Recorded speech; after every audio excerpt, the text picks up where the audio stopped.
Hello, hello, hello. Just a quick welcome. I'm about to cook. So, again, thank you for your time. Thank you for every moment you spend with Myra. So, let's get to it. Again, this is quick now. Again, thank you, thank you, thank you. Let's start with the finished product. Cabbage and collard greens with some smoked turkey legs, cornbread, honey cornbread, this jiffy mix, sweet potatoes, candy yams, whatever you want to call it, and corned beef. I'm going to start with my corned beef. This is a point cut corned beef brisket, a little under 3 pounds. I got this from Walmart. So I'm just going to get it open, rinse it off, and put it in the pan, season it, and in the oven.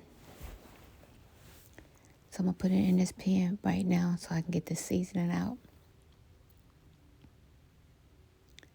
So the seasoning, this is the package. I'm going to get all this rinsed.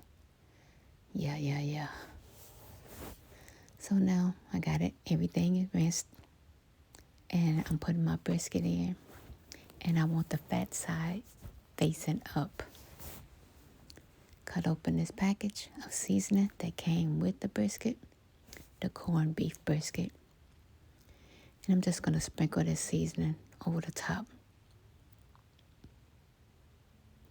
Now this is the only seasoning that I add to my corned beef.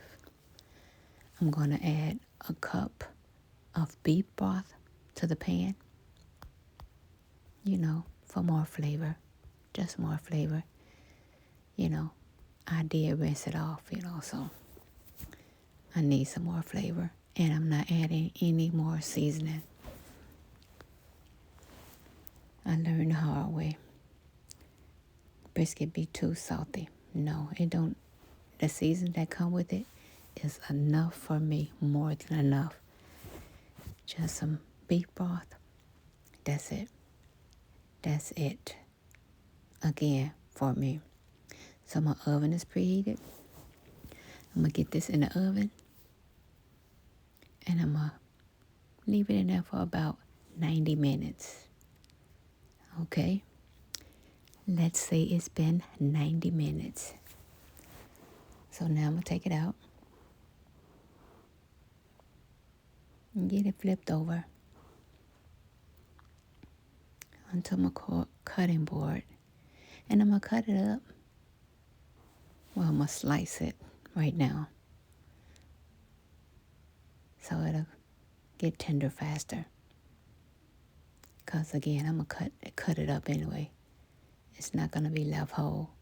So I'm not trying to make it pretty or anything. I want it shredded up. That's going to be the end results. So it's going back into the pan. Along with all the seasoning on this board, it's going back in there. All that goodness, all the goodness. That's my seasoning. The only seasoning I'm using. So I'm going to get this wrapped back up.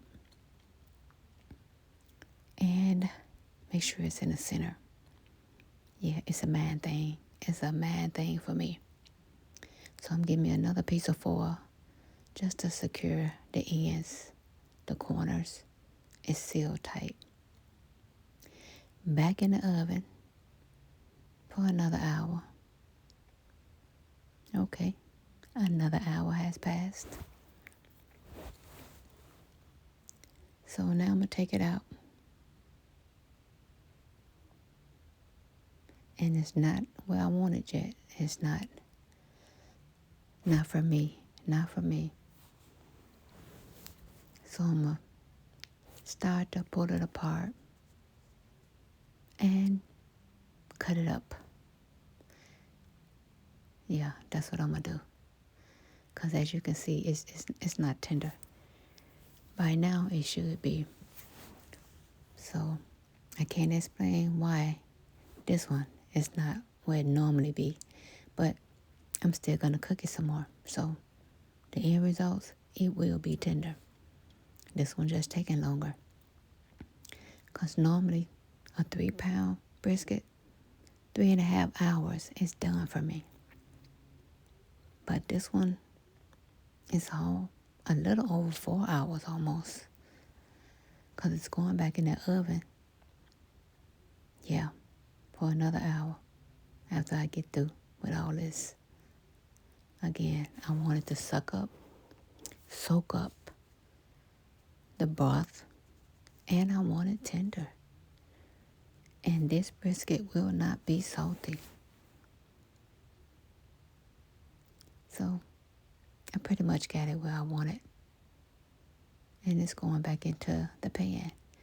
Now the fat, I'm putting that fat right back in there so it'll soak up some of that flavor. You know, fat is good. No, I didn't say that.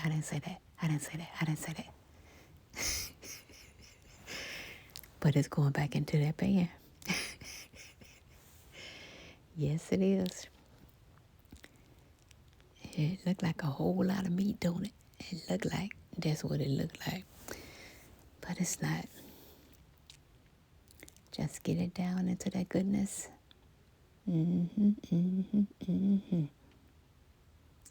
Okay, y'all. One more hour. I'll give it one more hour. And if it ain't ready,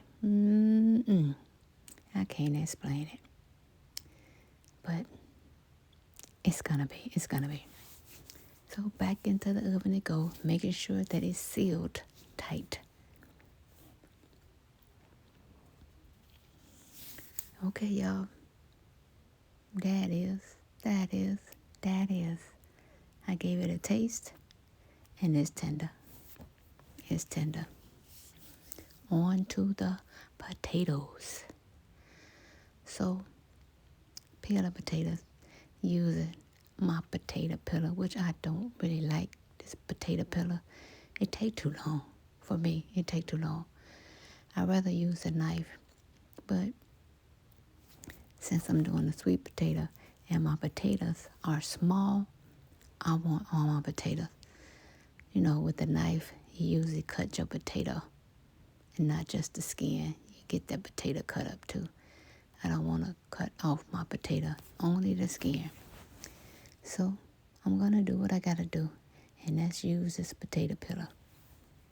I got 3 potatoes, and it's about 2.5 pounds, potatoes total. Get that one more piece off. I almost missed it. But I'm going to give these a rinse anyway. So these other 2.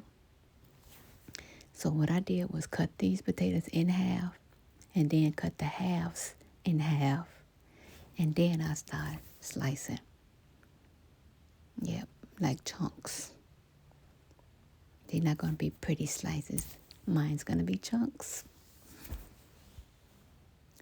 Yes. Once I get these cut up, I'm going to give them a good rinsing. Yes. I'm going to give them a good rinse. I got my water boiling. Bringing it to a boil. So once they get to boiling, I'm going to throw these potatoes into that hot boiling water. And I'm going to let them boil for about 10, 12 minutes. Not all the way done, but a little help. I'm going to give it a little help. It looked like a lot of potatoes. Took me a long time to get that done. Yeah, they're going to be good. I haven't had sweet potatoes in a minute. Well, I haven't cooked them in a minute. And as I always say, I always switch up my stuff, I'm going to end up having to take some of this water out. But I make sure my water is hot when I put my potatoes in. So I'm going to take some of this water out because there's too much in there. Get some out. Because I'm going to put the lid on, and I don't want it overflowing. Because you know, once they get the bubbling up, it's going to overflow. Okay, I'm going to pull the water off. Almost all the water off. I'm going to leave a little bit of water left in my pan. In my pot, sorry. I got a little water left in the pot. I'm going to add in, I think that's a half a stick of butter. Let's give it a good flip. That's it. I'm not doing all that stirring because, you know, I done boiled it. And I'm going to use a teaspoon of nutmeg and a teaspoon of cinnamon.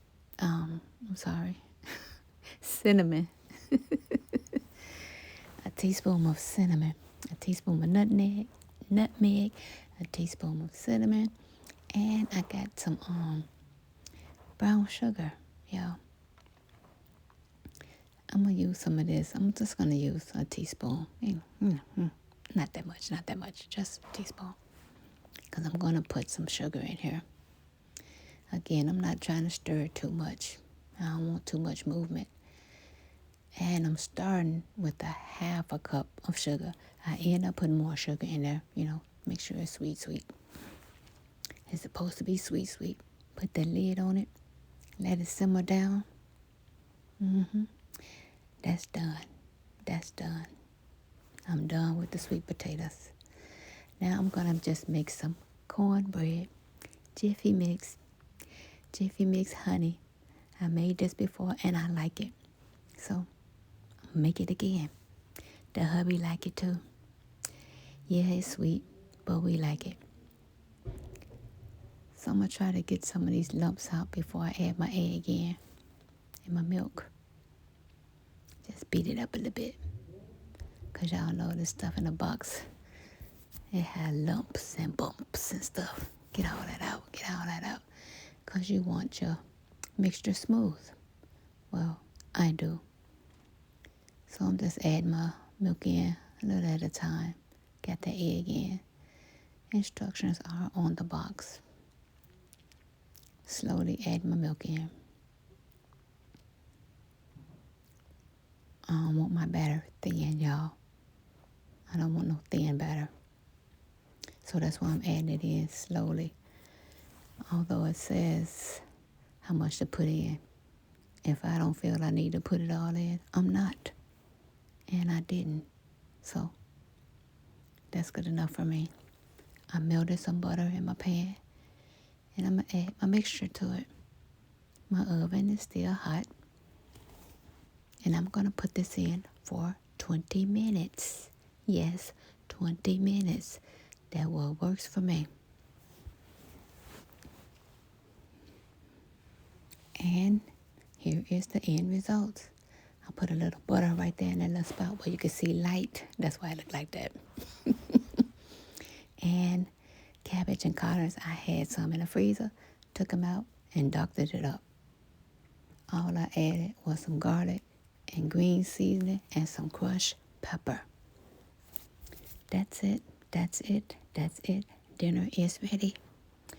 Thanks for watching. Come back soon.